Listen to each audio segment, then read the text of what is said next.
Priyanka start பண்ணு. உங்கள் பேர் சொல்லிவிட்டு அப்படியே ஸ்டார்ட் பண்ணுங்க. பேர் பிரியங்கா. நான் வந்து 2 months கம்ப்ளீட் ஆக போகுது. பேசிக்கே தெரியாமல் வந்தேன். இப்போ கொஞ்சம் ஓரளவுக்கு வந்து ஃபஸ்ட்டு ப்ளவுஸ் ஸ்டிச் பண்ணேன். அதுக்கப்புறம் இப்போ சுடிதார் ஸ்டார்ட் பண்ணியிருக்கேன். அதுக்கு முன்னாடி ஒரு ஸ்கர்ட்டு டாப்பும் முடிச்சுட்டேங்க. சுத்தமாக தெரியாமல் வந்ததுக்கு விட இந்த 2 monthsல வந்து இந்த அளவுக்கு வந்து கற்றுக்கிட்டது வந்து ரொம்ப யூஸ்ஃபுல்லாக தான் இருக்கும். ஓகே, அவங்களும் போய்ட்டு வாங்க. என் பேர் நந்தினி. நான் எங்கள் இன்ஸ்டியூட்டுக்கு வந்து 2 மாதம் முடிய போகுது. நான் சுடிதார்ஸ்லேருந்து எனக்கு எல்லாமே கொஞ்சம் டவுனில் தான் வந்தேன். பட் வந்து இப்போ எல்லாமே கிளியராக புரிஞ்சுட்டு யாருக்கு வேணால் கட்டிங் போட்டு என்னால் தைக்க முடியுங்கிற அளவுக்கு எனக்கு நல்லாவே ப்ரிப்பராக எனக்கு மேம் சூப்பராக சொல்லி கொடுத்தாங்க. எந்த டவுட்டு கேட்டாலும் நல்லா கிளியர் பண்ணுவாங்க. இந்த பேட்டர்ன் அந்த பேட்டர்ன் இல்லை, எந்த பேட்டர்னாக இருந்தாலும் சொல்லி கொடுப்பாங்க.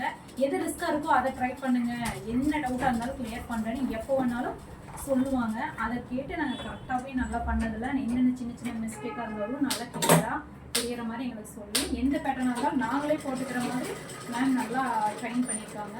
ப்ளவுஸ் இப்போ கிட்டத்தட்ட நான் 4 ப்ளவுஸ் பக்கம் வந்துட்டேன். 4 சுடிதாரு ஃபுல்லாக மெட்டீரியல் தைச்சிட்டேன். இங்கே நான் கட்டிங் போட்டுட்டு போனாலும் மேம் கிட்ட இது பண்ணிவிட்டு கரெக்டானு கேட்டுட்டு மேமே கட்டிங் பண்ண சொன்னாங்க. ஒரு ப்ளவுஸுக்கு மேம் கட்டிங் பண்ணி கொடுத்தாங்க. செகண்ட் ப்ளவுஸுக்கு என்னையே கட் பண்ண சொன்னாங்க. நானே எல்லாம் மெஷர்மெண்ட் பார்த்து மேம் கரெக்ட் பண்ணாங்க. எல்லாமே கரெக்ட் பண்ணி நான் வீட்டில் எடுத்துகிட்டு போய் எல்லாமே கிளியராக நானே தைச்சிட்டு வந்துட்டேன். அந்த அளவுக்கு நல்லா சூப்பராக சொல்லி கொடுக்குறாங்க. அதுவே எனக்கு ரொம்ப சந்தோஷமாக இருக்குது. சூப்பர் மேடம், சொல்லுங்கள் மேடம். 2 மாதம் யூஸ்ஃபுல்லாக எப்படி போச்சு? எவ்வளவோ பக்கம் போயிருப்பீங்க, வந்திருப்பீங்க, எப்படி பண்ணியிருக்கீங்க? நான் போயிருக்கேன். சும்மா கேஷுவலாக சொல்லுங்கள். நிறைய கிளாஸ் போயிருக்கேன் நான். ஆனால் வந்து இந்த அளவுக்கு வந்து கிளியராக சொல்லி கொடுத்தது இல்லை. அதே மாதிரி முதல் காரணம் என்னென்னா, என்ன டிசைன் கேட்டாலும் என்ன பேட்டர்ன் கேட்டாலும் சொல்லித்தர்றீங்க. அதே மாதிரி எத்தனை தடவை டவுட் கேட்டாலும் அது சொல்லித்தரீங்க. எங்களுக்கு தெரியல அப்படின்னா உடனே வந்து உட்காந்து தைச்சு காமிக்கிறீங்க. அந்த விதத்தில் இந்த 2 மாத கிளாஸ் வந்து எனக்கு ரொம்ப சூப்பராக போச்சு. தேங்க்ஸுங்க, தேங்க்யூ ஸோ மச். அதாவது நீங்கள் என்ன ஆசைப்பட்டு வரீங்களோ அதை சொல்லித்தரக்கு தான் நாங்கள் இருக்கோம். கண்டிப்பாக இல்லையா? அப்போ எங்களுக்கு 4 மாடலை காமிச்சு அதை மட்டும் நீங்கள் பண்ணிட்டு போங்கன்னு சொல்கிறது இல்லை விஷயம். அப்போ நீங்கள் என்ன ஆசையில் வந்திருக்கீங்க அப்படிங்கிறத தெரிஞ்சுட்டு அதுக்கு தகுந்த மாதிரி வந்து நாங்கள் சொல்லித்தரோம். நிறைய இன்ஸ்டியூட்டுக்கு போனாங்க. பார்த்தீங்கன்னா இப்போ ரவுண்ட் நெக்கு, இந்த பாட் நெக், ஏதோ ஒரு 4 நெக்கு தான் வந்து சொல்லி கொடுப்பாங்க.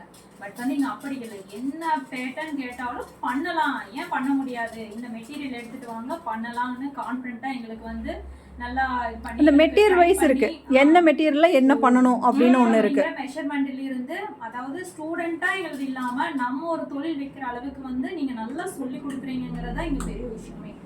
அதே மாதிரி நான் எங்களுக்கு தெரிஞ்சவங்க யாரா இருந்தாலும் ஃபர்ஸ்ட் நான் இங்க தான் ரெஃபர் பண்ணுவோம். எங்களுக்கு நல்லா நிறைய பண்ணணுங்கிற ஆசை எங்களுக்கு இந்த இன்ஸ்டிடியூட்லயே பண்ணுவோங்கிற ஆசை எங்களுக்கு ரொம்ப இருக்கு.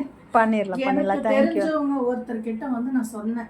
அவங்க வேற ஒரு இடத்துல கிளாஸ் கற்றுக்கிட்டாங்க. அவங்க கிட்ட நான் சொன்னோன்னே பின்ட்ரெஸ்ட்ல என்ன டிசைன் இருக்கோ அந்த டிசைனாக சொல்லி தராங்கன்னு கேட்டோம்னா அவங்களுக்கு அவ்வளோ ஆச்சரியம். ஒரு நிமிஷம் சைலண்ட் ஆயிட்டாங்க. பின்ட்ரெஸ்ட்ல இருக்கிறதெல்லாம் சொல்லி தராங்களா அப்படிங்கிற அளவுக்கு. அந்த மாதிரி இந்த கிளாஸ்ல வந்து என்ன டிசைன் கேட்குறோமோ அந்த அளவுக்கு சொல்லி தராங்க. மெயின் வந்து கட்டிங். ஏன்னா நம்ம இப்போ 4 மாதம் பண்ணுறீங்க அப்படின்னா அதுக்கப்புறம் நீங்களா ஓனாக நீங்கள் போட்டு உங்கள் வீட்டில் இருக்கிறவங்களுக்கு அளவாவது நீங்கள் பண்ணணும். அதுக்காக தான் ஒரு பக்கம் பழக வரீங்க. Okay, thank you ma'am.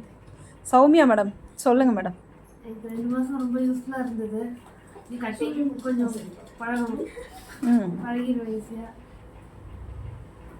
Divya madam சொல்லுங்கள். எனக்கு என்ன சொல்கிறதுன்னா, நான் வந்து என் பொண்ணுங்களுக்கு தைக்கணுங்கிற ஒரு இதில் தான் வந்தேன். பட் ஆனால் இப்போ நீங்கள் சொல்லி கொடுக்கறது கட்டிங் எல்லாம் பார்த்தா ஏன் என்னால் இன்கமாக இதை பண்ண முடியாது அப்படிங்கிற கொஸ்டின் எனக்குள்ளேயே வருது. நான் இன்னும் கட்டிங் இன்னும் நல்லா இப்போ எங்களுக்கெல்லாம் நான் போட்டுக்கிறேன். இன்னும் எல்லாத்துக்கும் நான் கட்டிங் போட்டு இப்போ நான் ஒரு டிசைன் காமிச்சேன், நீங்கள் அது இப்படித்தான் வரும், நீங்கள் அது எனக்கு தெரியவே இல்லை. பட் இந்த அளவுக்கு என்னாலையும் பண்ண முடியுமான்னு எனக்குள்ளேயே ஒரு கேள்வி வந்திருக்கு. பட் அதுக்கு சீக்கிரம் பதில் கண்டுபிடிச்சு தாராளமாக பண்ணலாம். இப்போ நீங்கள் ஒன்று பண்ணுறீங்கன்னா உங்களுக்குன்னு ஒரு குரூப்பில் ஒரு 10 பேராவது இருப்பாங்க. அப்போ உங்களோட நீங்கள் ஸ்டிச் பண்ணி போடுறது வந்து பிடிச்சிருக்கு, எனக்கு இதே மாதிரி ஸ்டிச் பண்ணி கொடுங்க 4 பேர் கொடுத்தாலும் உங்களுக்கு அது ஒரு இன்கம் தானே. எல்லா லேடிஸுமே வந்து சுயமாக சம்பாதிக்கணுங்கிறதா என்னோட மெயின் எண்ணமே. அது வந்து வீட்டு தேவைக்கு ஒரு குழந்தைகளுக்கு ஒரு ஸ்நாக்ஸ் வாங்கி கொடுக்கறதுக்காவது நம்மளுக்கு கையில் காசு இருக்கணும். அதுதான் ரொம்ப முக்கியம்.